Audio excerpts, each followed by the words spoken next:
Hello students. So welcome to this particular session. So students, on the non-resident taxation, this would be the lecture for the today's note. Again, the chart which will be using it for the NR taxation is something which I've already have distributed in our particular session itself, like in our channel. So kindly those who have yet to receive the particular notes or who haven't got the notes, please ensure to go through to our channel. Therein you will all get this particular notes. So do ensure students that all you have this particular notes on the non-resident taxation. Now students, obviously for the new course, good morning Devya, Shubham, Divya, Pavitra. For the new course students, there is a extra topics which is there in respect of some model conventions, etc. So obviously presently there can be a mix of both the students who are there, old course as well as the new course students. So what I am planning to do is that the next week, upcoming week, I will put across one video of that 1.5 hours which is exclusively for the new course students. So there are some additional topics which are there about model convention, BEPS plan and all. So those things I'll be putting across in our Telegram channel as well. So ensure that you take across those lectures from our Telegram channel itself. Okay, so that will be a recorded session which I'll do, because can you tell me right now how many of you, quickly, when you are saying good morning, how many of you are for old and new? So at least I will have an idea, brief idea about how the strength of the students for old as well as new. Just against your name and you are saying old, new, I'll at least have an idea about how many of you are for old and how many of you are for the new course students. So quickly, while others are getting across it, so the students are suggesting thick and fast. So I think it is equally, the house is equally divided presently. Fair enough. Today's NR taxation. Fair enough. So maybe I think it's equally divided now, primarily. So definitely students, all the new course students, as you all are aware, there are certain extra topics on BEPS action plan. There are certain things which is in respect of the model convention, the overview of the model convention. Now generally students, these are the things which they target in the MCQ part. MCQ part is what one of the point that they targeted. Apart from the MCQ, they are also targeting these set of questions in the theoretical basis, some sort of 4 to 5 marks question that they will target. So I will do one thing for the new course students. Next week, one recorded session, I'll just put it in the Telegram channel along with the charts. So I'll put that charts which I have got for this new course students exclusively, so that this will expedite your revision also. Okay, Roy. Fair enough, students. So I think equally divided. I just wanted to get a feel of how many new and old. So I think it's overwhelmingly they are equally divided. Let's start with this. Now students, NR taxation, just like transfer pricing provision, in the context of the NR taxation, just like the transfer pricing provision, you cannot lay your focus that this is important, this is less important. Nothing like that. Everything is important. In non-resident taxation as well.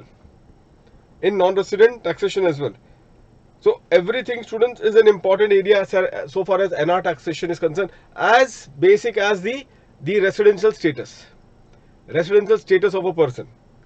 Again I am repeating students, those who have not got this chart, I have put across this chart in our Telegram channel CA Final RPL. Please ensure to go through it and take across this one.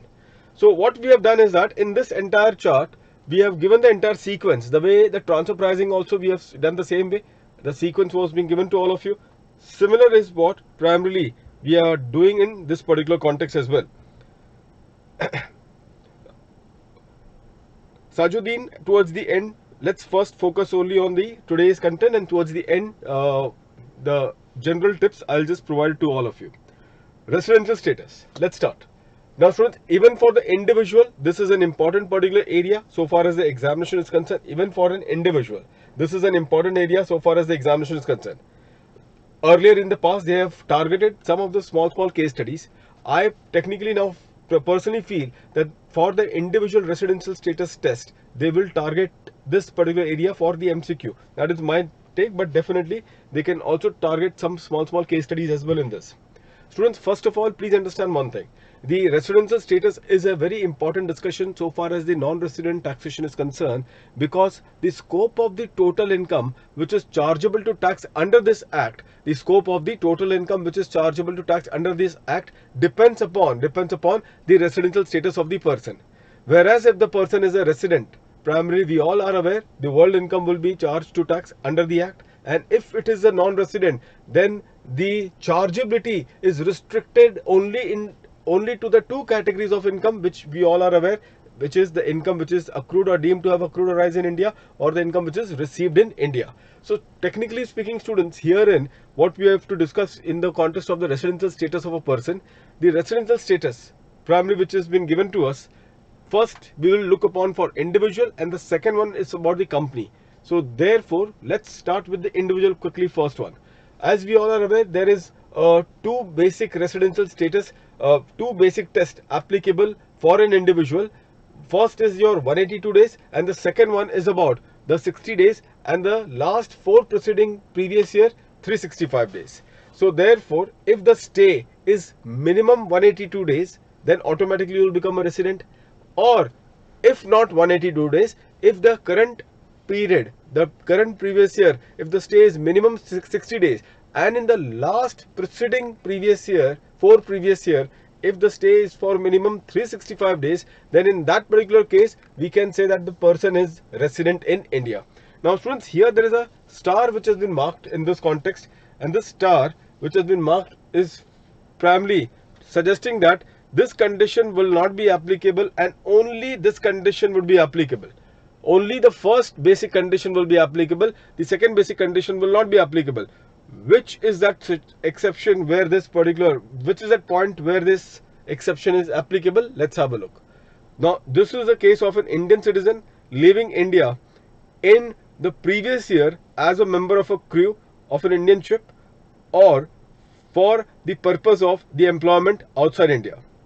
So leaving India, students, either as a crew of an Indian ship or for the purpose of the employment which is outside India. Leave India for the purpose of employment. Classic example, please recall, you are getting a job immediately after you qualify your chartered accountancy, and then thereafter you are getting a job primarily say in Singapore. Now in that case, you are leaving India for the purpose of employment. If you are leaving India for the purpose of employment, in that situation, your 182 days only will be considered for the purpose of determining whether in that previous year in which you have left India for the purpose of employment, whether you are a resident or a non-resident. So therefore, in the year in which you are leaving India for the purpose of employment, they will only target the 182 days basic condition. 182 days basic condition, that is exactly what has to be looked upon. So students, in this context, 182 days is what we are going to look upon to this category. Secondly is also about, students, this member of a crew of an Indian ship. Say any Indian shipping company, and for that you are a crew member of that shipping company, and obviously then you are leaving India primarily as a member of a crew of that Indian ship. Then in that case also, instead of that 60 days and 365 days in the last 4 years, you will only be subject to that 182 days criteria, and if at all that threshold is crossed, then in that previous year you will be considered as what? As a resident in India. Once you are considered as a resident in India, students, then thereafter there are two additional tests which both has to be satisfied if you have to be considered as resident and ordinary resident, or resident but not ordinary resident. And those two additional tests, as we all are aware, that minimum in the last 10 previous year, minimum 2 previous year, you need to be the resident in any of the 2 previous year out of the last 10 preceding previous year, you need to be a resident. And the second particular condition is for the last 7 preceding previous year, minimum 730 days, students, minimum 730 days you need to have your stay in India. So if both these two additional conditions are satisfied, then resident and ordinary resident would be considered as your status, and if you satisfy none or any one of the additional condition, none or any one of the additional condition, then your status will then become RNNOR. You'll say, what is the difference then in that case it will make? So the students, the difference, as we all are aware, if you are an RNNOR, then in that situation there is the foreign income which you have earned, which is in respect of a foreign source, and the amount also is received outside India. So the source is situated outside India, accrual is outside India, as well as the receipt is also outside India in respect of that particular foreign income whose source is outside India and it is also received outside India. That foreign RNNOR, R and NOR is not chargeable to tax under the Act. For an RNNOR, it is not chargeable to tax under the Act. So this is how it has to be considered in this context, students. So just keep in mind. So therefore, basic condition and both the additional condition you have to look upon. Now, one more point just before we can proceed, students. Let's finish it off this particular part as well, because at 182 days only would be considered as the basic test to determine whether the person can be considered as a resident or not. So point number B, if you see, students, what does point number B says? Indian citizen or a person of Indian origin engaged in the employment or business or profession or vocation outside India comes on a visit. This is a very critical word. Comes on what? On a visit to India. So that is what it is. You are outside India. You went outside India for the purpose of employment. Thereafter, you are coming back in India. You are thereafter coming back to India for the purpose of the visit. And if you are coming back to India for the purpose of your visit, then in that case, students, what we will say in such situation, we shall then say in such situation that the 182 days as the basic condition only would be made applicable to decide whether you are considered as a resident or non-resident. In which year? In the year in which you have came to India for the purpose of the visit. You have came to India for the purpose of visit. Keep this particular point always in mind. So when you come back to India to meet your parents, your employment is outside India, coming back in India to meet your parents, 182 days will be considered instead of 60 days and the 365 days condition. But after say 10 years period, you decide that no, I have to permanently come back to India now. Enough of abroad. I want to come permanently settle down in India. If you are coming for permanently for settlement in India, then both the basic condition will then be applicable. This exception, which is replace that 60 days from 182 days, is only applicable only when you are coming in India for visit purpose. Okay, but if it is for permanent settlement, then in that situation it is full 182 days. That will, sorry, if in that particular situation both the condition will be taken into account to decide whether you are a resident or non-resident. If you see, students, the next part also, let's wrap it up this part as well. HUF, firm and AOP. So in this context, what is the scenario? If they are considered as a resident, if at all, the control and management of the affair is wholly or partly situated in India. So part control in India, part control outside India, even that will make the HUF, AOP, BOI and the partnership firm as being considered as a tax resident in India.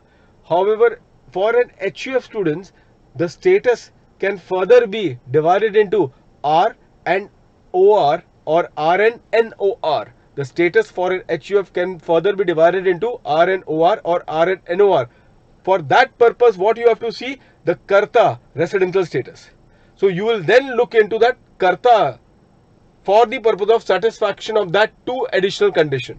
So that two additional condition primarily that is there, that you will see vis-a-vis from the Karta perspective, and if both the additional conditions are satisfied vis-a-vis the Karta, then in that case the HUF will then be considered as a resident and ordinary resident or resident but not ordinary resident. This would be the status so far as the HUF is concerned. Keep all these points. We are discussing this point majorly to target the MCQ. You never know how these questions can be targeted so far as the MCQ is concerned.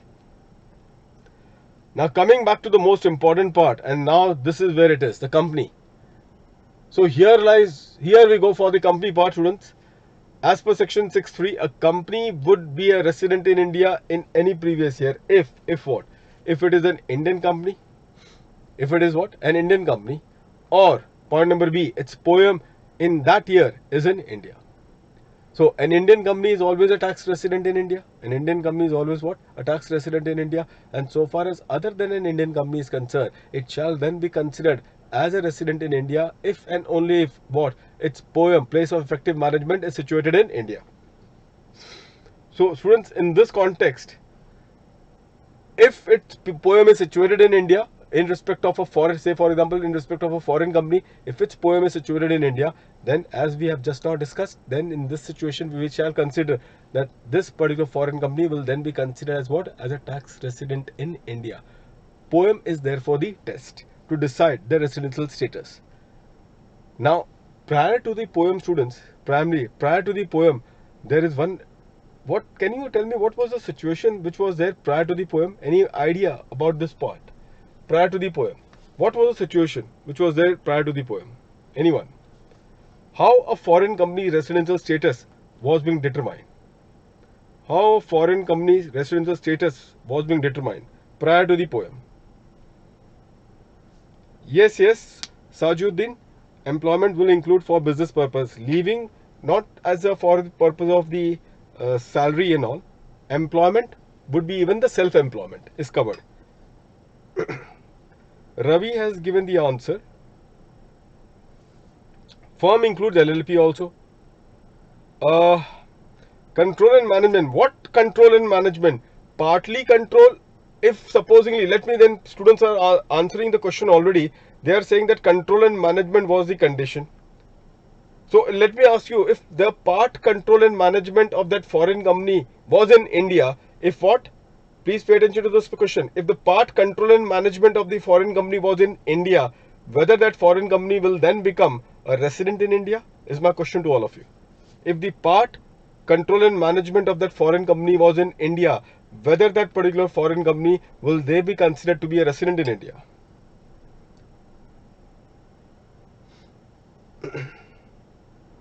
Yes, Darshan, it will be taxable.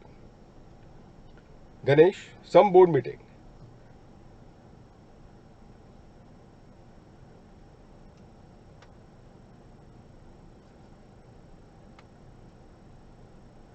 Part control and management is situated in India.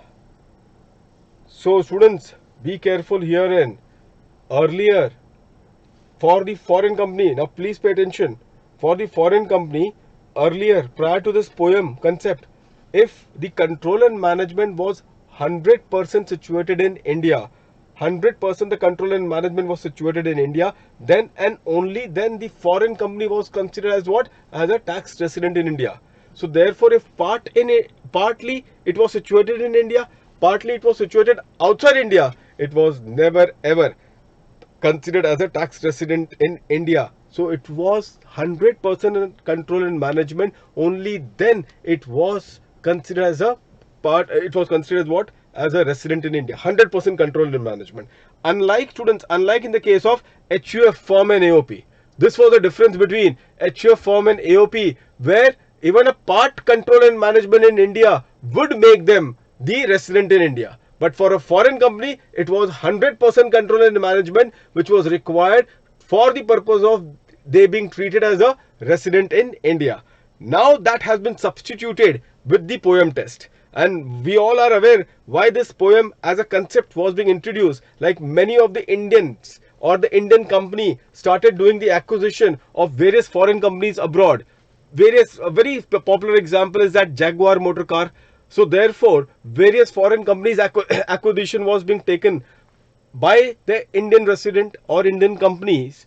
And what used to be the case that they understood the fact that this foreign company, we have done the acquisition of the same. Now, if we have the 100% control and management in India, if we have what? 100% control and management in India, then that foreign company will become a tax resident in India and therefore its world income will become taxable. So therefore, a planning was done in such a way that let us have some portion of its control and management, some portion of what? Its control and management outside India, so as to have the status of the foreign company under the income tax law as a non-resident, so as to have the status of the foreign company under the income tax law as a non-resident. This is what the planning or the structuring they used to do so as to have a portion of the control and management situated outside India, thereby making that foreign company as a non-resident in India for Indian tax laws. But they ensured that the effective control students was very much with whom? The effective control was very much with the Indian resident or the Indian company. So although some portion of the control and management was shifted outside India, but the effective control they continued to retain with that Indian company, and therefore in that case they used to avoid successfully the tax. This was the scheme of their tax avoidance by playing with the residential status of that foreign company, which was effectively controlled from India, but the fact that part control and management was situated outside India, so that the foreign company became what? A non-resident so far as the Indian tax law was concerned. And if it is a non-resident, then you all are aware that only two categories of income of that foreign company will then be charged to tax in India. And which are those two categories of the income?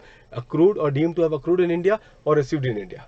And therefore, Indian tax law also moved from the concept of control and management. They moved from the concept of control and management to the concept of POEM. So now today we will look into that POEM of that foreign company, and if and only if that POEM of that foreign company is in India, we will therefore say it is a tax resident in India for the purpose of the Indian tax law. So therefore now we are supposed to crack what this particular concept of POEM is all about. What this concept of POEM is all about. Now therefore can I say, please be careful students, this is I am attacking on your concept. Please be careful. Therefore can we say that the POEM primarily as a concept was introduced, the POEM as a concept was being introduced as a measure of an anti-tax avoidance measure? Can we say that the POEM as a concept was being introduced as an anti-tax avoidance measure? What is this anti-tax avoidance measure? The SSE chose to shift portion of the control outside India and ensured that the foreign company continued to have the status of a non-resident in India, and thereby only two categories of the income was charged to tax under the Income Tax Act. So that was the tax avoidance measure that they resorted, the structuring or the measure that they resorted. So the concept of the POEM was being introduced as what? As an anti-tax avoidance measure, and by virtue of which we will say this concept is to attack all the tax avoidance measure that you had for that foreign company who continued to be effectively controlled from India, but because some portion of the control and management was outside India, therefore you were not paying the tax on its world income. Why I am focusing on this point, students? Do you know why is it so? Can we therefore say that this POEM as a concept, students, POEM as a concept, can we therefore say it is a SAR? Can we therefore say it is what? SWAR. What is SAR? Brother of GAR. So SAR is nothing but the brother of GAR, and therefore it is what? Primarily, students, it is specific anti-avoidance measure. This is what? A specific anti-avoidance measure, and we all are aware. In fact, I hope that all of you would have gone with my GAR video. I've already put up in the Telegram channel also, along with the notes, the general anti-avoidance rule. So students, if SAR is what is applicable, students, be careful. If SAR is what is applicable, will you invoke the GAR provision? If there is already a specific anti-avoidance rule, then whether you will invoke the general anti-avoidance rule. If the SAR is getting applicable, then whether you will go to the general anti-avoidance rule, whether you will go to the general anti-avoidance rule, students. Very good. And the answer to that is no. Very good, students. Very true. I think all of you would have also read it. Yes, perfectly fine.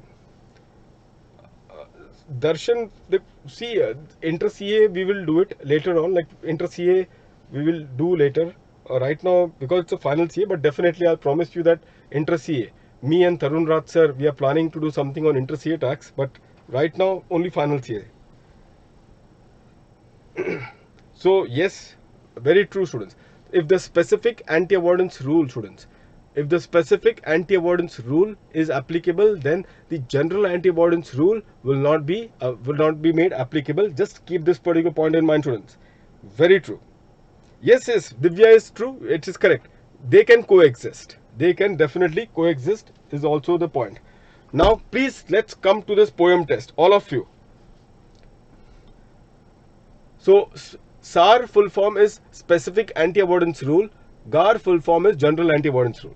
Now, students, just coming back to this particular part, the identification of the poem test. Please keep in mind in this particular part, students, the identification of the poem test. All of you. Poem, students, how do we just, this is the main provision. This is the main provision. What is the main provision? Where the company is fulfilling what? Active business outside India test, ABOI test. So there is a two compartment. For the purpose of determining the poem of that foreign company, for the purpose of determining what? The poem of the foreign company, we are supposed to look into whether the company, is it fulfilling the active business outside India test. Whether the company is fulfilling the active business outside India test. If your answer is yes, that the company is fulfilling the active business outside India test, then my just a humble request to all of you students is this. Please be very careful as to what you all write in your answers. You know the answer, but when you start writing the answer, its meaning gets changed. You have to be very, very careful about what you write in your answers. So, if the foreign company is fulfilling the ABOI test, then be careful about the critical words that has to be used. Then, poem is presumed to be, poem of that foreign company is presumed to be where? Outside India. If what? If the majority of the board meetings is held outside India. Majority of the board meetings are held outside India. That is what you are going to use the word. We are presuming that the poem is outside India. If, unless, because the question I'm telling you, why is it so, students? Because in examination I've seen in this foreign company residential status questions, which has been very popular in the recent times in your past years papers, I've seen that they are not giving you the data of what? Data of the board meetings in some of the case. And the poem, the ABOI test is getting satisfied, and they are not giving you what? They are not giving you the data of the board meetings. That whether the majority of the board meetings is taking place outside India or not. So what the students are doing is that they say in their answer that since the foreign company is satisfying the active business outside India test, therefore the foreign company is deemed to be a non-resident. Deemed to be a non-resident. No, you don't have to say primarily deemed to be non-resident like that. You have to say that the poem of that foreign company is, because the ABOI condition is satisfied, therefore the poem of that foreign company is presumed to be outside India. Provided what? Provided on the assumption that the majority of the board meeting is taking place outside India. This has to be written. And one more point, students, which is there. However, if the de facto, now this is the only particular case where even though what? ABOI is satisfied, ABOI of that foreign company is satisfied, even though majority of the board meeting of that foreign company is taking place outside India. But if what? If there is an Indian resident or an Indian company which has the authority to override, the decisions taken by the board. The decisions taken by whom? By the board. In that particular case, what we will say, that the poem will be then be considered to be where? In India. Then the poem will be then be considered to be in India. So this is the case. But I again am warning to all of you, please don't write this particular part in your answer unless the situation warrants you to write that point in your answer. If they are very specific and they have given to you that the ABOI is outside India of that foreign company, majority of the board meeting is also taking place outside India, if that is also given to you in the question, and what is given to you in the question? Third point, that there is one Indian resident or an Indian company which primarily has a de facto primarily decision making authority. De facto primarily is the overriding authority. This is the overriding authority. So this is the exception primarily to this particular, the general rule. So general rule has been given to you, and therefore this is the exception, that even if ABOI is outside India, ABOI is satisfied, Even if majority of majority of the board meetings are taking place outside India, even though these two conditions exist, still the poem of that the foreign company can be considered as what? As a resident in India, if the de facto is the real control. Primarily, the real control is taken by whom? By an Indian company or an Indian resident. So this is an exception. But please be careful about what you write in your answer. I've already told you. And if this information is not there in the question, please never touch this particular part. ICS solution does not give it. And I'm telling you students, why is it so? ICS contemplating digital checkings. Digital checking, students. ICS contemplating now digital checking of lately. All these information they will not be writing in their suggested. You don't unnecessarily write primarily all these things in your answer sheets and all. So I'm just making you particular aware of this. One of my student, in fact, she is now in the empanelment examiner. She was telling that she qualified the examination, and digital checking is what she has said that would be the one which they are going to contemplate further, and for which they are all people are going to supposed to undergo a training. And when the training, in fact, she just qualified, so she would be the direct tax CA final examiner panel. So she would be checking the answers. So that is what she will be doing it. A brilliant student across it, so therefore at least that is in safe end. But the point which has been there, digital checking, students, these are unnecessary writings that you will do. You should avoid writing unnecessary things, because if it is a digital checking, then these information will not be there in the answer, and therefore for writing all these things there is no marks. Now what is the scheme of the digital checking? At least if I will get to know much of the things, I will be in a position to share with all of you later on. But let's primarily look upon to this. Again, here students may keep on making this error on this part also. On this part as well. Company is not fulfilling the test. What they do when they say that the foreign company is not fulfilling ABOI test. When the foreign company is not fulfilling the ABOI test, what the students write in their answer is that they say, since the foreign company is not satisfying the ABOI test, therefore the foreign company is deemed to be a resident. Who told you that the foreign company is a resident? From this information, what exactly you are coming to know? From this, what is that information that you are coming to know? You are only coming to know that the foreign company is not satisfying active business outside India test. What does that mean? That the foreign company's business is then active in India? No, we are only getting to know that the foreign company active business outside India test is not fulfilled. That is what we have coming to know from this one. But that does not automatically give the recourse that the poem of that foreign company is in India. Therefore, in this particular case, students, what you're supposed to do, you're supposed to find out the answer for two things. And which are those two things? The two things are, please pay attention to this part. You are supposed to find out in respect of the foreign company which does not fulfill the ABOI test as to who is that person who is taking the key management and commercial decision for that foreign company. Who is that person who is taking that key management and the commercial decision of that foreign company? And the second point is where that key management and the commercial decision is being taken. So the point that is to be considered, students, over here is who and where.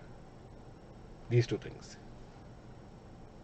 So two-stage test to determine the poem in this regard. So what is that to be considered? Who is that person who is taking the key management and the commercial decision of that foreign company? And the second point is where that key decisions are in fact being made. So these two conditions are to be looked upon, and if this who and where is in India, if that who is taking that key decision and where it is taken is finally situated in India, then you will say what? That the foreign company which does not satisfy the active business outside India's test, its poem will be considered in India, and hence it is a tax resident in India. This is how you are going to conclude as far as that foreign company is concerned. Did you all got this one? Fine. Now it all boils down to, students, this particular part, active business outside India test. What do you mean by this?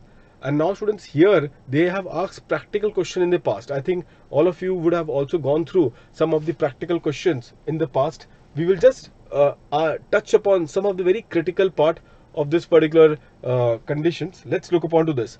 Now after this point, students, I want all of you to do one exercise after today's class also. Very important exercise which I'll discuss with you.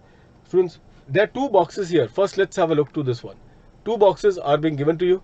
So the first box actually will decide upon whether the business is active or not. So this box will decide whether the business is active or not, and the second box decide whether it is outside India or not. So one is deciding whether it is active or not, and second one is been whether that business of that foreign company can it be considered to be outside India or not. So how do we know that the business of that foreign company, is it the business active or not? To understand whether the business of the foreign company is active or not, this is what is required to be seen. And what is required to be seen is this 1 and 2. Check out whether the passive income, students, whether the passive income is less than or equal to 50% of the total income. Less than or equal to 50% of the total income, students. Now this passive income that we are talking about it, this income should all be computed as for the tax purpose in accordance with the law of that foreign country. This particular income should be required to be computed as per what? As per the law of that particular foreign country. Okay, so the passive income should be less than or equal to 50% of the total income. Now what constitutes passive income? Everything except for PGBP. That is royalty, dividend, capital gains, rental income primarily. Those are the income. Apart from that, as far as the sale of goods are concerned, I think all of you are aware of this one as well. Sale of goods are concerned, at both the transaction, in the case of sale of goods are concerned, both the purchase as well as sale is from and to your associated enterprise. Both the purchase as well as the sale is from and to whom? To the associated enterprise. Because if you are purchasing from the A and it is also being transferred to the A, if you are purchasing from the A and it is also being transferred to the A, then you tell me, students, are you doing the business? Are you doing the business? If you are purchasing from the A and you are also selling the same to the A, are you indeed doing a business? And the answer is no. This cannot be considered as business. And therefore, in this situation, students, in this regard, the profit that has been earned, the income that has been earned in a transaction of both purchase from the A as well as the same goods are being sold to the A, the income which has been arising therefrom will also form part of the existing passive income, will also form part of the passive income. So all the passive income taken together, if it does not exceed 50% of the total income, then indeed the business of that particular foreign company is considered as an active business. The business of the foreign company can be considered as an active business. Again, I am repeating, the income which we are contemplating, this income has to be computed as per the law. As per the law of whom? As per the law of that particular foreign country. Now, outside India test, students, here the second box will tell you whether it can be considered as outside India test or not. So there are three test, students, here: asset test, employee test and payroll test. All the three should be less than 50%. Where? In India. All the three should be less than 50% in India. So this is how it has to be considered in this context, in this regard. So all the three should be what? Less than 50% in India. Now students, my suggestion to all of you is this. You have to make one particular chart immediately after the lecture gets over, because when you write it, 80% of the students will make an error. 80% or maybe even more, 90% of the students, when they will write the answer, they shall easily make an error. You'll say, sir, what kind of error that you're talking about it? Let me in fact tell you primarily what error that I'm talking about it right now. Students, when you write the answer in this context, when you will write the answer in this particular context, you will have a situation that will be like here. If you go by the first one, in this context, less than or equal to 50% is what you are supposed to write. In this context, less than or equal to 50% to become a passive income. Many students write what? It should be what? It should be less than 50%. No, it can be up to 50% also. Still it is a passive income. Here, for the following asset test, employee test, and the payroll test, the exposure in India, for all this should be less than 50%. Don't write less than or equal to over here. Similarly, over here, what they are using the term? Majority of the board meetings. Majority of the board meetings. It is not that if there are 4 board meetings are there held, 2 of them are held outside India, 2 of them is held in India, then you will not say that this is the presumption is getting satisfied. This presumption is now not getting satisfied. You have to be very careful. You have to write majority. Okay. Now I'll keep on telling you in transfer pricing, students, what we concluded yesterday. Start from associated enterprise. Please, students, do one thing. All of you will make a checklist right now, straight away. Take a note of this particular thing, what exactly you need to do. In AE definition, associated enterprise definition, 92A. 92A. In that particular case, there is threshold of what? Greater than or equal to 26% or 10% or 90%. Do you know what is this? This is for the equity capital. Then 10% is for the loan, the guarantor of your loan. Again, that is greater than or equal to. Then there is a raw material supply dependency. Again, greater than or equal to. Then there is a the loan, the lender, greater than or equal to 51% of the book value of the total asset of the borrower, greater than or equal to. Board meetings, primary, again it is greater than. So board meetings, again more than 50%. More than 50%. So more than 50% board meetings, board of directors, you will find that herein. Again, if the one company can appoint more than 50% of the board of directors of the another company, both of them will become what? Will become the A.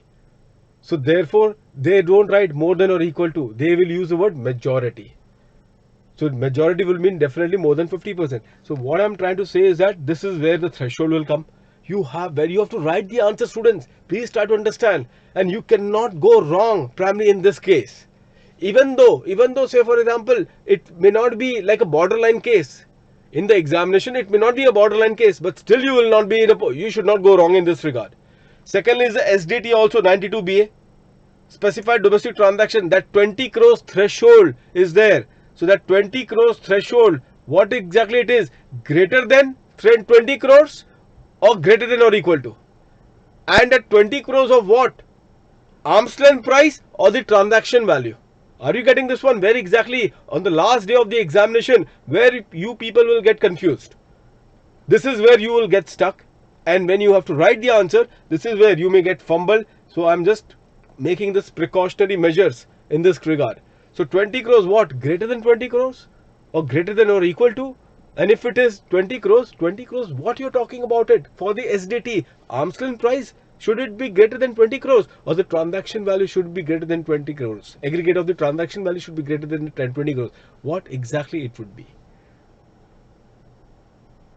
After this, students, primarily, after the applicability, you go to the methods and all in this regard, isn't it? And then thereafter, we have seen in this context, arithmetic mean 3%, 1%. I think that should not be a cause of concern.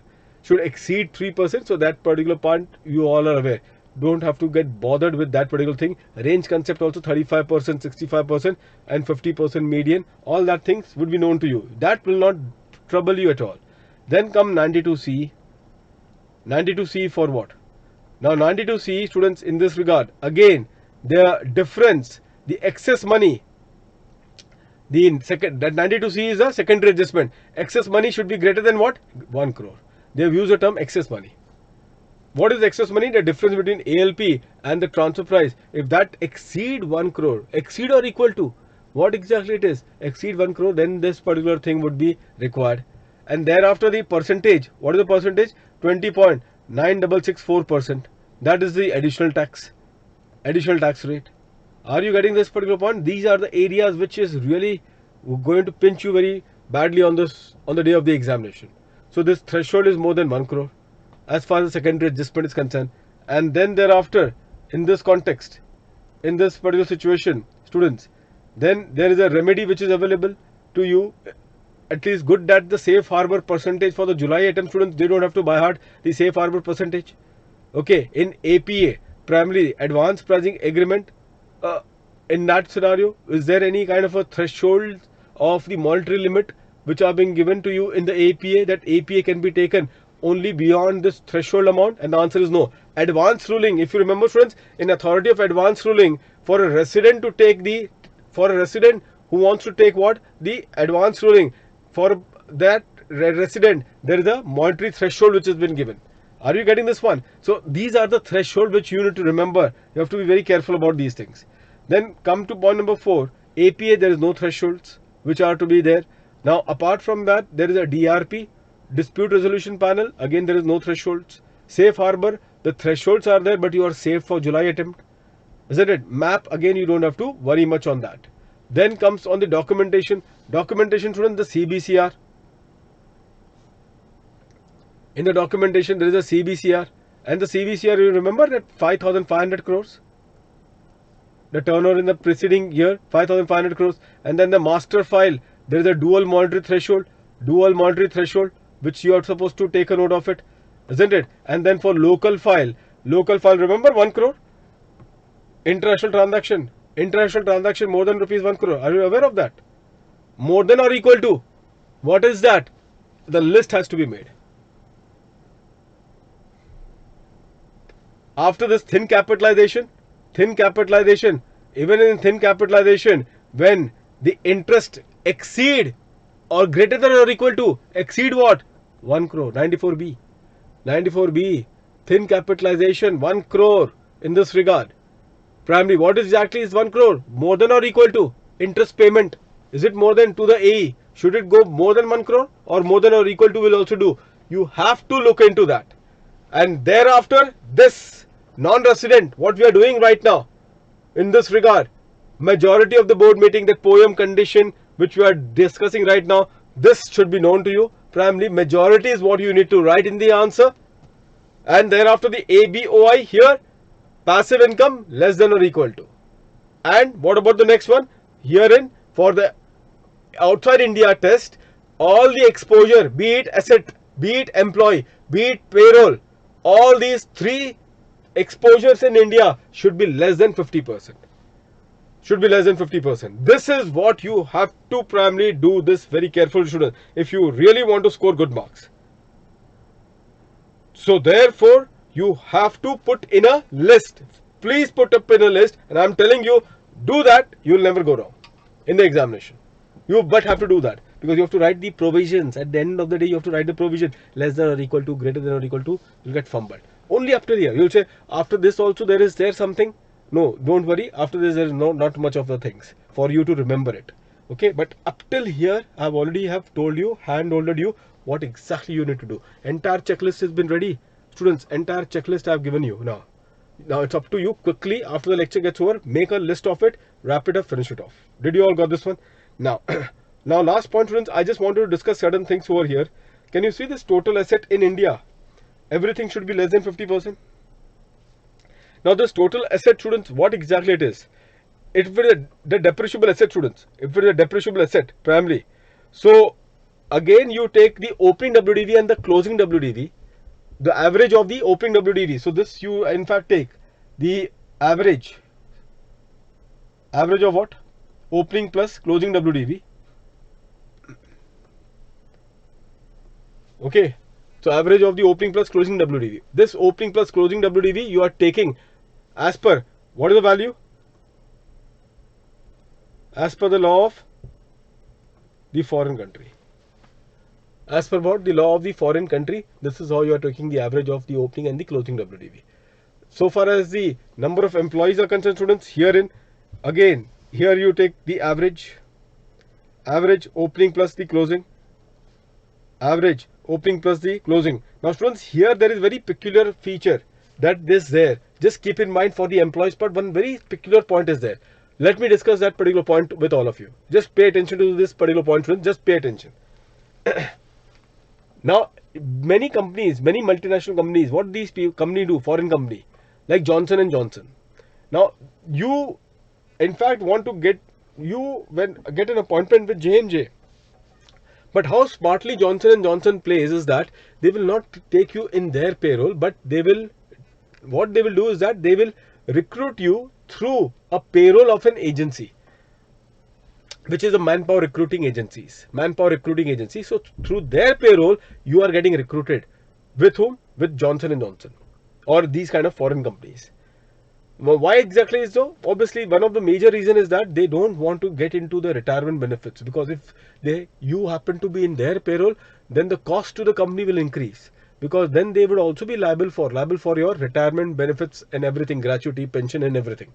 So they don't want those headaches, and that's the reason why you are getting recruited through what? Through another agency. Now, if that is the case, these company can easily try to do what? All these foreign company, they will try that the Indian employee strength, the bench strength in our payroll from India is always less than 50%. They can easily ensure that. How they can ensure that? Because they will never recruit them in their payroll. They will recruit through a manpower recruitment agency. So they will get them recruited to their company through another agency, so that they are never there in their payroll. So question therefore is whether even such particular employee who are being recruited in the company through the manpower recruitment agency, whether they would also be considered as the Indian employee for the purpose of deciding whether the exposure of the Indian employee is it less than 50%, and the answer is yes. They would also be considered to determine whether their exposure in India is it less than 50% or not. So that exactly what, students, you are supposed to look into it. So just be very careful about this particular part. You will have to take these particular employees who are generally the contractual employees and recruited through the manpower recruitment agency. Fine. So average of the opening and closing of all the employees which are situated in India. And the last one, students, which has been given to you is about the payroll expenses on the employees which are being there. Fine. Now, students, adequately, this question has been asked in the past year examination also. So it may be targeted again, definitely, and also through an MCQ route also they can target it. My main focus is this part, students. This was the real game. I always feel that this is always an important concept which is arising through a CBDT circular. Now, students, this is a first year company. All the company for the very first year, students, every such company will have to undergo this particular process. Every company. You'll say what exactly that company is all about. So students, for this company, when you are for the first time your poem gets situated in India, there are real issues which needs to be addressed, and these issues are being addressed by whom? By the CBDT through its circular. Very important circular, students, and that's the reason why let's do the circular, because poem test they have asked adequately in the examination, but they haven't touched upon on this particular point. Let's do this one very carefully. So any foreign company for any previous year, they can become resident in India for the very first time. It can happen. This incidents can happen to anyone, any foreign company for the first time in their life. That is all, in all probability it can happen. And therefore in that year when it becomes, its poem is in India and it become a tax resident in India, what is the implication? The implication is that first and foremost is its world income is taxable in India. First and foremost is what? Its world income, students, is taxable in India. And if its world income is taxable in India, then you all are aware of this one. What will happen now? It will be then required to do the computation in the manner which is laid down under the Act. Isn't that the case? Yes. Now its world income is chargeable to tax in India, students. So therefore the computation will of the income of such foreign company will be undertaken in the manner which is laid down under the Act. So accordingly you will start with what? With the process of the computation. And now in that particular case, if you have to calculate PGBP income of this foreign company, which is also chargeable to tax under the Act, because its world income is charged now to tax under the Act. So while you compute your PGBP income, at that point of time, you will have to calculate a depreciation, and the depreciation would be calculated as under the rate has to be applied on what? Applied on the WDV. And unfortunately, you have right now the WDV, which is as per what? As per the foreign tax laws. That opening WDV that you're talking about it, now you are having that opening WDV as per the foreign tax law. On that you will multiply what? The Indian rate of tax, Indian rate of depreciation, to get the depreciation under section 32(1)(2). So therefore the question arises is this, that whether we will take that WDV as per the foreign tax records, or we shall recompute the WDV primarily as per the Indian laws, meaning thereby start with its original actual cost and keep on reducing the notional depreciation as per the income tax law, and thereafter come to the WDV. Is that what you're going to do? And the answer is no. Take simply the open WDV as per the foreign tax law, and from that you will reduce what? From that you will from that you will calculate the depreciation. From that you will calculate the depreciation. This is what they have said it. And if supposingly that open WDV is not as per the if supposingly in that foreign country there is no tax laws, like for example UAE, Cayman Island. So those are the foreign companies which are based in or incorporated in UAE or Cayman Island, wherein there is no tax laws. So then what happens? You have opening WDV as per what? Not as per the tax law, but as per what? As per the as per those which is reported for the purpose of their financial statement. As per those which is reported for the purpose of their financial statement. So students, this is what you do in this regard. Please have a look in this context. The WDV, the case 1, where the foreign company is assessed to tax. This is the first part. Okay. So WDV as per the company's tax record, and if it is not assessed to tax, then on the basis of the books of accounts. So this is one. Secondly, students, equally very important, this one. So very important, I'm just discussing very key important points.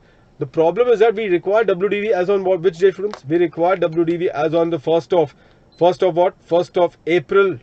We require the WDV. Unfortunately, you will not have the WDV as per 1st of April. You may have the WDV as per open WDV you may have for 1st of January. Many foreign companies in their country of their incorporation, they are following the calendar year and not the financial year. And if they are following the calendar year, then you all know the problem. Now here you have the open WDV as on 1st of January 2019, whereas you want the open WDV as on 1st of April 2019. Now you tell me, between 1st Jan 2019 and between 1st April 2019, what is the difference? The difference in this case is 3 months, which means that it is not more than 6 months. So if the difference primarily is only 3 months, which is not exceeding 6 months, then the CBT says that the financial statement for the last period for which the financial statement has been made, the foreign company will be required to make the financial statement for 15 months. In my example, they will be required to make the financial statement for 15 months. 12 months, any case they are making it, plus extend with 3 months. So where the difference is less than 6 months, then they have to stretch their financial statement so as to determine the open WDV as on 1st of April 2019. So the financial statement from 1st Jan 2017 to 31st March, 1st Jan 2018 to 31st March 2019 is what they are going to prepare, so that we will know what would be the open WDV as on 1st of April 2019, and even the brought forward losses, which we will know in that regard. There is some companies, students, there are some companies which have got, say, July to June. Even that can be the question in the examination. So if some company is making the financial statement from July to June, then there is another challenge. I want the opening WDV as on 1st of April 2019, and they will say what? We will close our next books only by 30th of June 2019. But we want the open WDV as on which date? 1st of April 2019. When was the last opening WDV available? So the last opening WDV which is available is on 1st of July 2018. 1st of July 2018 is the last opening WDV which is available, and you want as on 1st of April 2019, and the last is available is on 1st of July 2018. Difference, is it more than 6 months? Yes, it is more than 6 months. In fact, it is 9 months. So therefore, if the difference is more than 6 months, then the CBT says prepare the financial statement for that 9 months period. Prepare the financial statement for that 9 months period. This is exactly what you are supposed to do, students.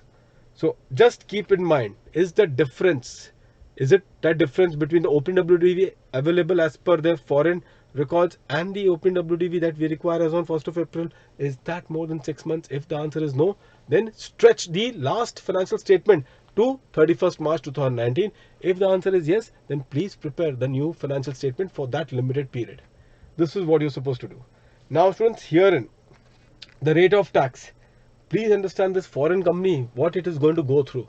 Foreign company whose poem is situated in India, primarily whose poem is situated in India, will be considered as resident in India.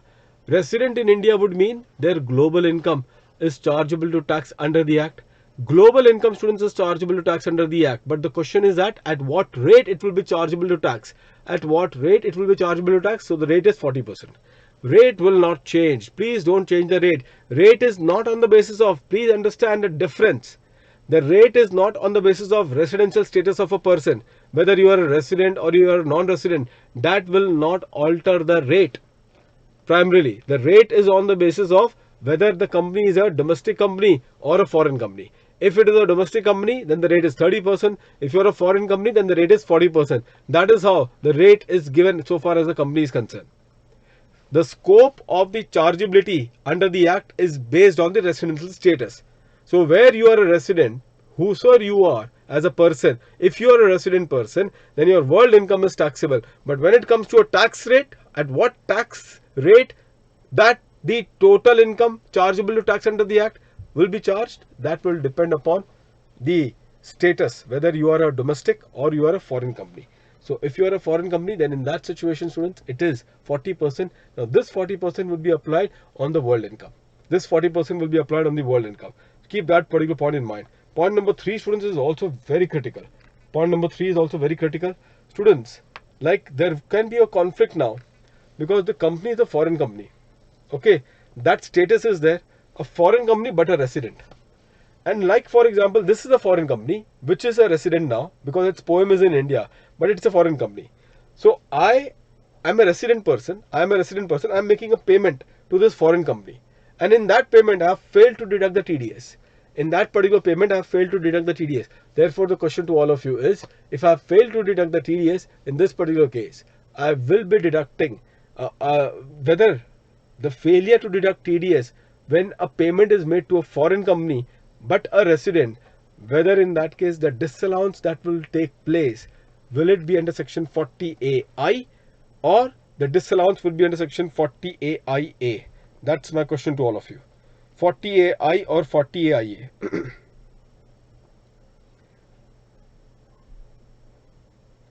Ravi?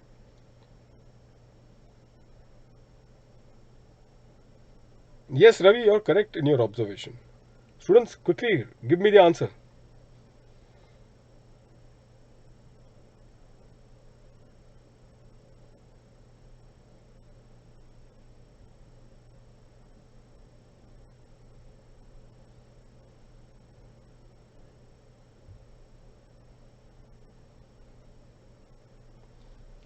Dhruv, Shailendra, Ganesh, Shreya, Rajeshwari, Uttara, Prem, Devya, Shraddha, Badrinath, Jyoti, Uttara. Yes, indeed, students, you all are correct. It is 40AI. So, whenever there is a conflict between the provision relating to a resident and a provision relating to a foreign company, then it is the provision relating to a foreign company that will prevail over the provision relating to a resident. Indeed, students, what you have observed is correct. So I think you are already through with this particular point. This is the possible set of questions, students, that can be there in your examination. So just be very, very careful about the same. Did you all got this one? So this is precisely the point which I thought of putting to your notice and to your knowledge. So students, just ensure to do this. Let's proceed further. So this was all about the residential status. This is anyway, students, I told you earlier also, when the person is resident and ordinary resident, RN, NOR and non-resident. This is the various category of the person, and on this particular note we have the taxability, the scope of the chargeability determined. RN, NOR, students, I've told you for RN NOR, what is not taxable? This is not taxable. In respect of a foreign source, this source is a foreign source and received outside India. However, if you're talking about a business and profession which is set up in India, okay, so in this context, even though the income may be accruing outside India, but it is in relation to a business or profession which is controlled from India, then in that case it is not taxable. Then it will be chargeable to tax under the Act as per Section 5. But apart from business, any other foreign income of non-resident which is accrued outside India as well as received outside India, then for R and NOR it will not be chargeable under the Act. R and NOR, it will not be chargeable under the Act. Keep that in mind. It is just as simple as that, students. Just keep this particular thing in mind. When you will come back to India for final settlement, after 10 years of service outside India, you are coming back in India for final settlement. At that point of time, when you are coming back to India for your final settlement, at that stage, students, be careful. At that particular point of time, at that particular point of time, what we can say is that your status in the first year, you may become a resident because of that 182 days test, or 60 days and 365 days in the last 4 years. Okay, you will become a resident, but your status will be RN NOR, isn't it? Not ordinary resident, because you are not satisfying the additional condition, both the additional conditions. And whatever is your Singapore income, because obviously you have been staying in Singapore for so many years, so whatever was your Singapore income which has been accrued in Singapore and which has been received in Singapore, both the income, students, both the income will be chargeable. Both the income which is accrued outside, which is accrued in Singapore as well as received in Singapore, these income will not be charged to you under the Act primarily, because your status is that of RN NOR. Okay, unless you take, see, one thing, you will do a blunder, and the blunder would be you directly receive that money in Indian bank account. Don't do that. You should have one bank account in Singapore primarily, or in India you should have a non-resident external account, NR external account. Okay, there is an external account which is there. If you have that account, or you have a bank account outside India in which you are receiving that particular amount, then in that particular case you will not be taxed so far as that foreign income which is accrued outside India as well as received outside India. So just keep that particular point in mind, and that should be all. With this, students, we are done with this particular residential status, and now we come to the most important part, and that is section 911. Here in, students, section 911, and this is one of the dangerous particular message concept which you have to be very, very careful about it. 911, students, income is deemed to accrue or rise in India on account of what? On account of the business connection in India, asset or a property situated in India, or a source of an income situated in India. And the last one, can you see the last one, students? Last one as well. Last one is transfer of capital asset which is situated in India. So either on account of business connection in India, asset situated in India, property in India, source of income in India, and the last one is what?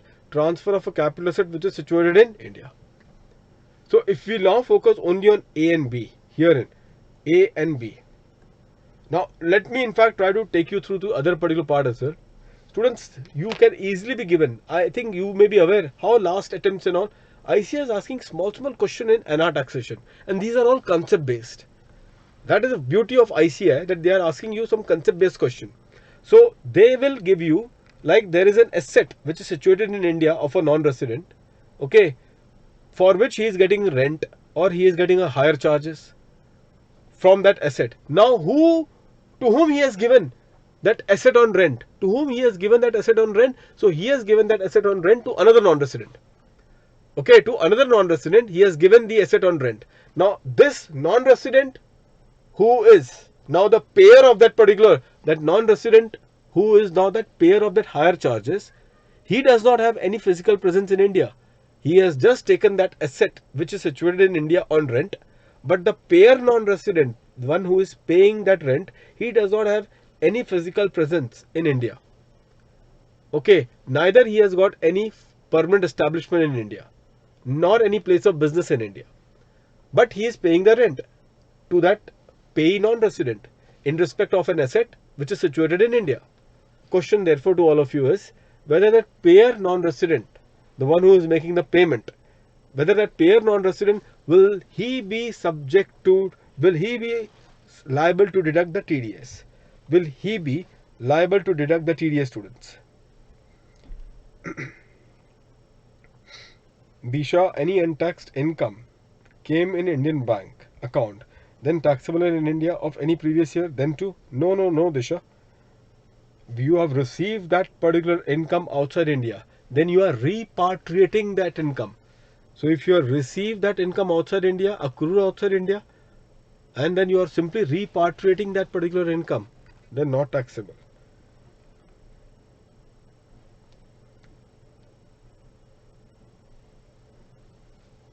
Whether they have to deduct the TDS, will they be required to deduct the TDS, students? All the answers are coming thick and fast now.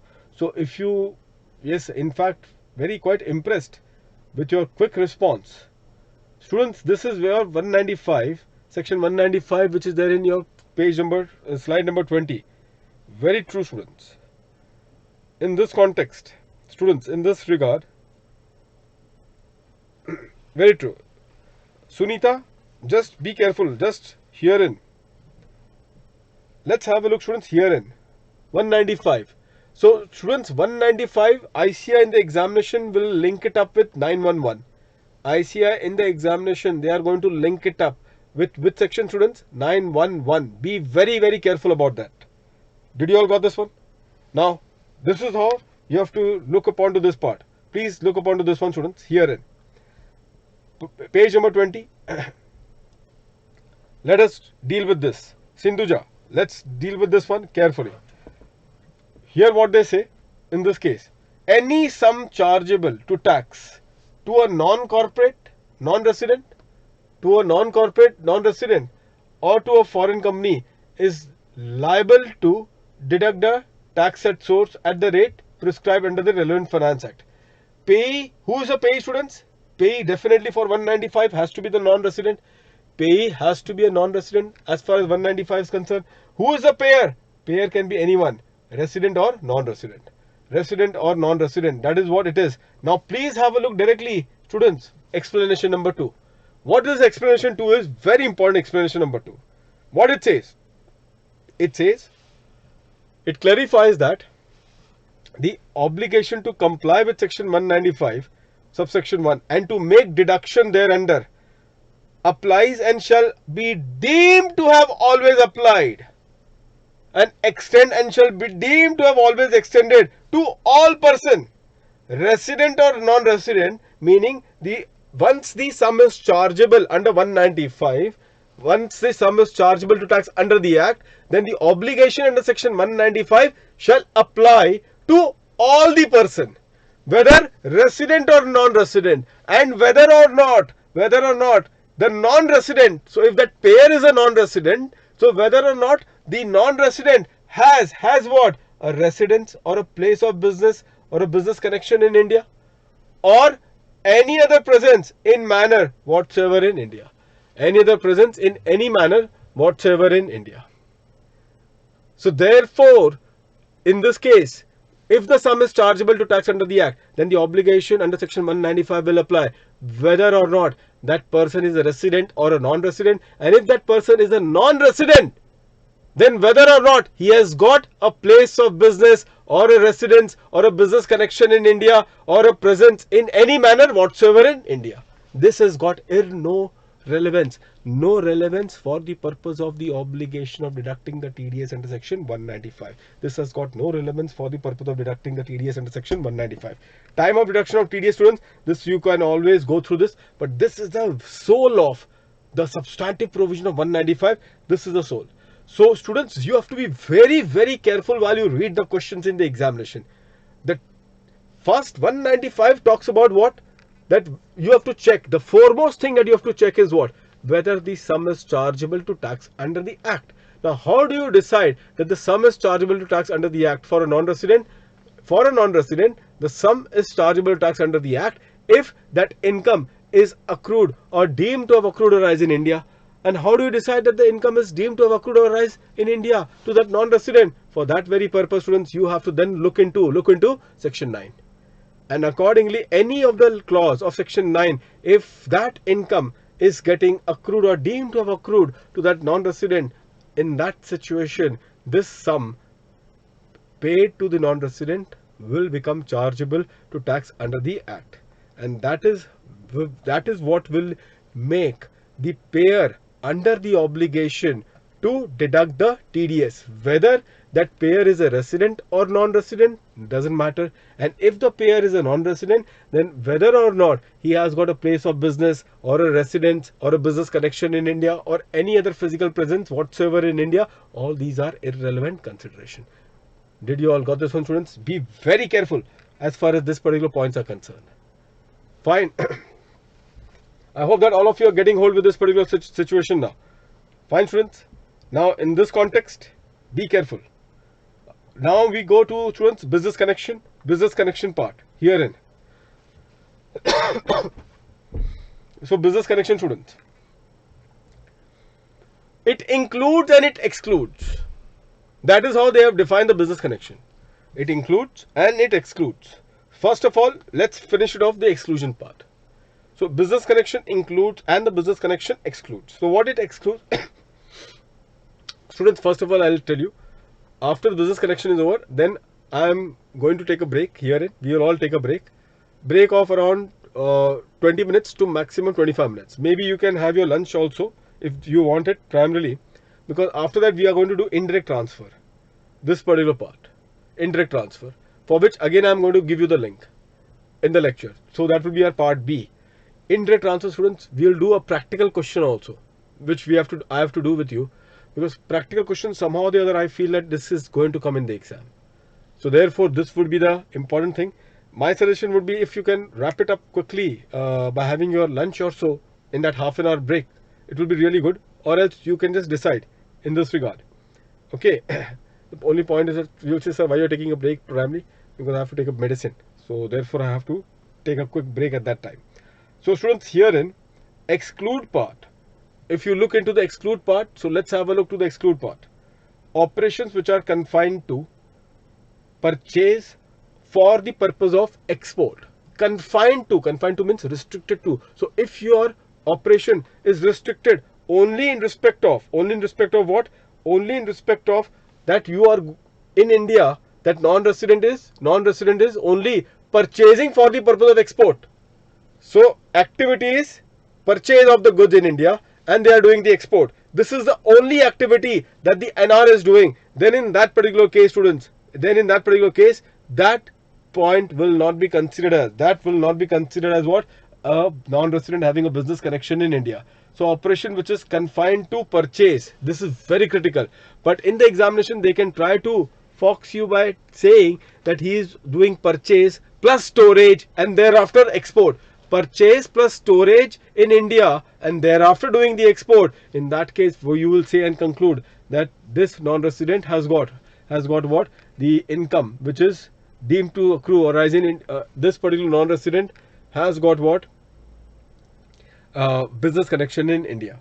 Secondly, here also business of running a news agency or publishing the newspaper, if activities are confined to collection of the news, and accordingly you can find that all the news channels or the newspaper who is picking up the news from India for the purpose of their news agencies and all, then in that case also no income is deemed to accrue or rise in India. Same is also, you find some foreign movies, shooting of that film, of that foreign movie is taking place in some of the locations in India. Now if tomorrow that movie becomes a worldwide hit, in that case Indian government cannot say that some portion of that income that you have earned, it was a big blockbuster. Don't you think that you have an obligation to the Indian government and its people, some portion of your income is deemed to accrue rise in India? That cannot be the case if the following conditions are satisfied. So herein you have to be careful. Operations which are confined to the shooting of the cinema film in India in the case of non-resident. Okay, so only if it is doing a shooting of the film primarily of that cinema film in India, in that case it will not be considered as what? An income which is deemed to accrue as in India, provided the non-resident is an individual who is not a citizen of India, if that non-resident producer who is an individual producer, that should not he should not be citizen of India. Next is a firm which does not have any partner who is a citizen or resident of India. So again, it is like the producer is a partnership firm, then no partner should be a citizen or resident of India. And if that production house is a company, then they should not have any shareholder who is a citizen or resident in India. That is what they should be careful about it. You have to be careful. Foreign company engage in the business of mining of diamonds. And what is that activity that this foreign company is doing? The activity that the foreign company is doing is the activity which is restricted to the display of the uncut and unassorted diamonds in any special zone or notified by the CAG in the official gazette. Students, in one of the attempts, see the ICI question, you have to really appreciate and you have to literally bow down to the supremacy of the ICI. And what is that ICI have done? One of the attempts, what these people have done, they have said that the foreign company was a merchant trader, something like that. And this foreign company who was a merchant trader of diamonds, he has undertaken the activity of display of the uncut and unassorted diamond. Whether the income, will it be considered as chargeable, will it be considered as deemed to have accrued in India under section 911? So all the students said it. No, it will not be considered because the activity was restricted only towards the display of that uncut diamond. But students, this benefit of the exclusion is available to whom? Not to that merchant trader, that foreign company who is in the business of merchant trading. It is not applicable to them. The applicability of this exclusion is to that foreign company which is engaged in the business of what? Mining of the diamonds. Only to them that this exclusion will apply. So you have to be very careful and sharp about the ICI game plans. You have to be very careful and sharp about the ICI game plan, students. ICI is very smart in asking these kind of questions. Now please come back to the last particular part of business connection herein. Students, there is also significant economic presence which is there, but that significant economic presence which is also now considered as a part of a business connection, this cannot be targeted in the examination because we are still waiting for rules. This explanation 2A, can you see that? There is an SCP concept, very important concept primarily, which is just to target what? Target the the economic influence of the company, foreign company or the non-resident in India without having what? Any permanent establishments in India. Generally, these are all the online companies and all. So without having any base in India, they are having a huge or significant or a material economic presence in India. Facebook, for example, think about it. We have got one solution in the form of equalization levy. But that is not in the nature of an income tax. That is in the nature of a surrogate tax, an additional tax. But the main tax is the income tax. The income of these persons, we are not in a position presently to target them because they have successfully, played with the existing tax laws whereby they don't have any sort of physical presence in the source country and they have got a significant, they have no physical presence even though they may have what? Significant economic presence. Facebook is also another example primarily, which we can say advertisements we are giving in the Facebook, paying to the Facebook, payment is going to the Facebook. Which jurisdiction is capturing that particular income? We don't know. Facebook does not have a physical presence in India in that regard, but it has what? Significant economic presence in India. So up till now, what used to happen was that the existing income tax law was incompetent to target these e-commerce transactions. So the remedy that the government thought of securing its tax base was through the additional tax in the form of an equalization levy. But as I told you, this is only the additional tax. But what about the main tax in the nature of an income tax? So that answer will be in the form of the significant economic presence, even though they may not have the physical presence, even though they may not have the place of business in India. Still, because of the significant economic presence, this will be deemed to accrue or rise in India. But what is What will constitute a significant economic presence? Only the time will tell, because the threshold we are yet to receive as far as SCP is concerned. So we will wait for that threshold to come and then we will look into it. Now students, quickly, what does this includes? Let's have a look, students, in the includes part. So business connection, it includes what? 1, 2 and 3. 3 boxes are given to you.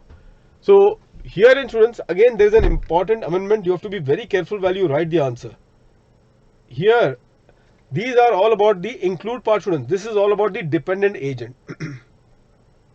A dependent agent test.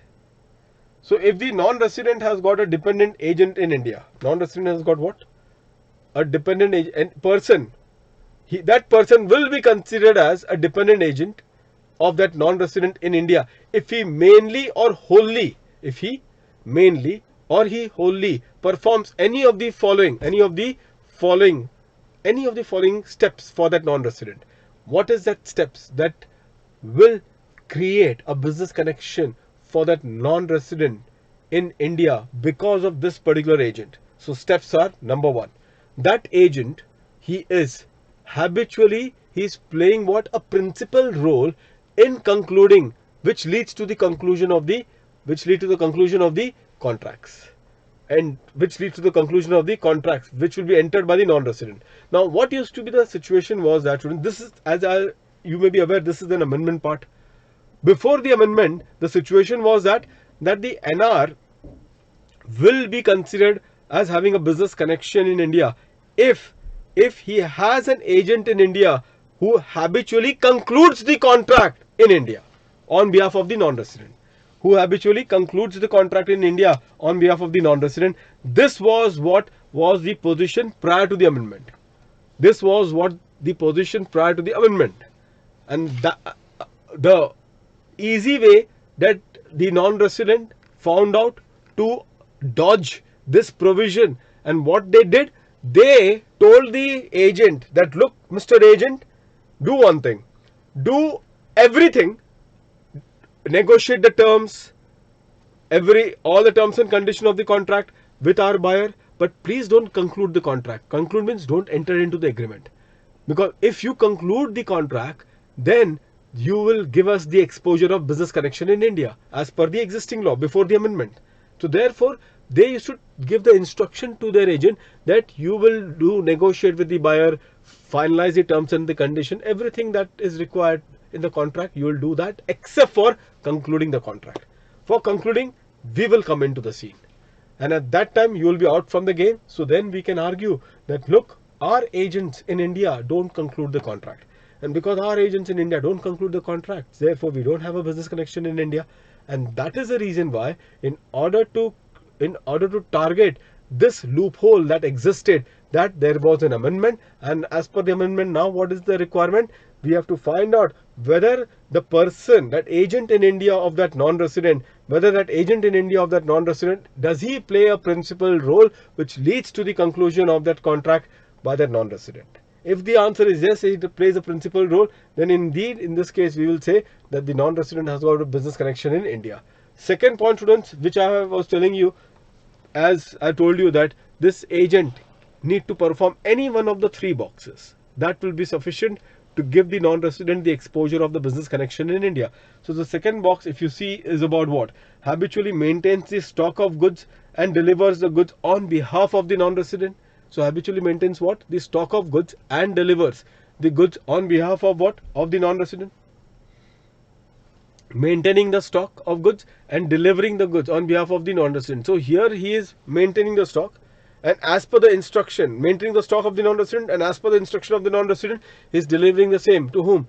To on behalf of the non-resident. If that is what is the nature of the activity, then again in that regard, that non-resident will have a business connection in India, and accordingly the income will be deemed to accrue rise in India. And the last one is the normal function of any agent, which is about habitually securing the order in India, which any non-resident, any agent does, securing the order. But this order he needs to secure for whom? Mainly or wholly for that non-resident, primarily. Mainly or wholly for that non-resident. Students, here this part is also equally important. If you see, this particular part is also equally important. What it says, that this particular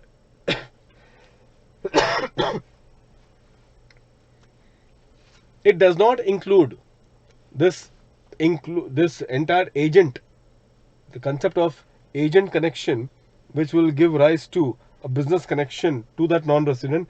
This will not include the broker, general commission agent, or any other agent having the independent status acting in the ordinary course of business, students. This is an important language. Ordinary course of business. So therefore, supposingly I am in India and I am not like acting mainly or wholly for any particular non-resident in India. I'm not acting mainly or wholly for any particular non-resident in India. In fact, I have got 10 non-resident partners with whose goods I'm procuring and I'm keeping it in my stores. Whose goods I'm procuring and keeping it in my stores. Now, it is up to the customer who will come to my store to decide whose goods they want. So I'm not canvassing for a particular non-resident. Anyone, primarily all the non-resident goods I have procured, I have keeping it, and let the customer come and decide which goods they want. I am not canvassing for any of the non-resident. If this is the kind of a nature of the activity primarily which I do, then in that particular case, students, I cannot be treated as an agent of any of the non-resident. It is just like, students, you may know that now we have got a lot of portals. There are many portals of the online video lectures and all. Now, for every subject you will find in that regard various faculties, isn't it? Now, in that regard, these portals are not acting for what? They are not acting on behalf of a particular faculty, isn't it? So therefore, in that situation, so they may earn, at the end of the day, they may earn a commission, but that commission will make a business connection of us with that particular, because of the presence of that portal. Why? Because they are not acting mainly and wholly for us. Primarily, they are acting in the ordinary course of business and they are not canvassing for any of a particular faculties. So therefore, we cannot say that because of that particular agent in India, that will give rise to a business connection in India. And the answer is no, it will not give rise to a business connection in India. And the last one, students, is about the profit attribution. This actually, the box has been eaten away, I suppose. This is known as, students, what I will say, profit attribution.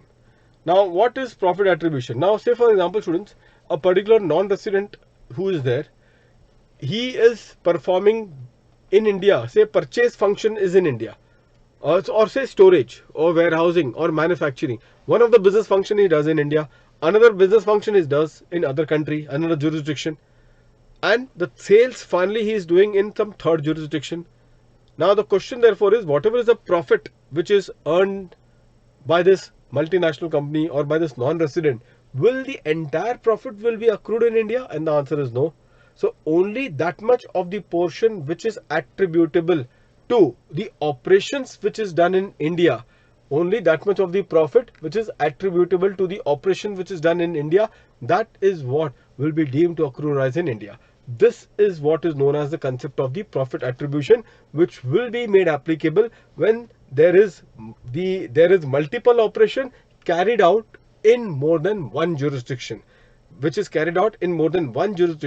Therefore, the final profit which will result into it, that profit you will then try to split it across to all the jurisdiction.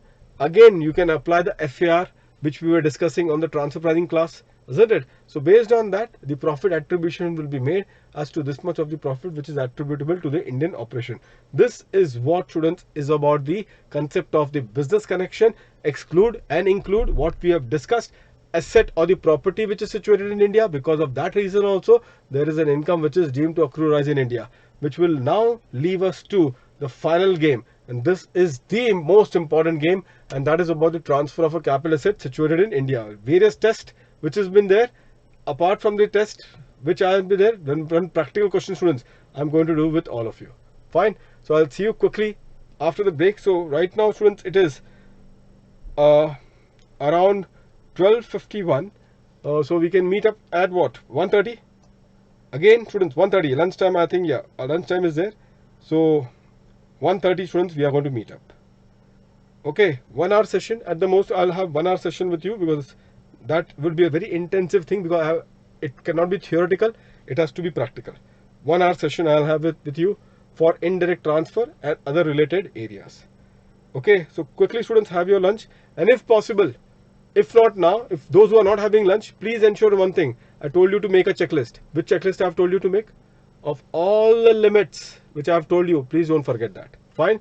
See you then students at 1:30.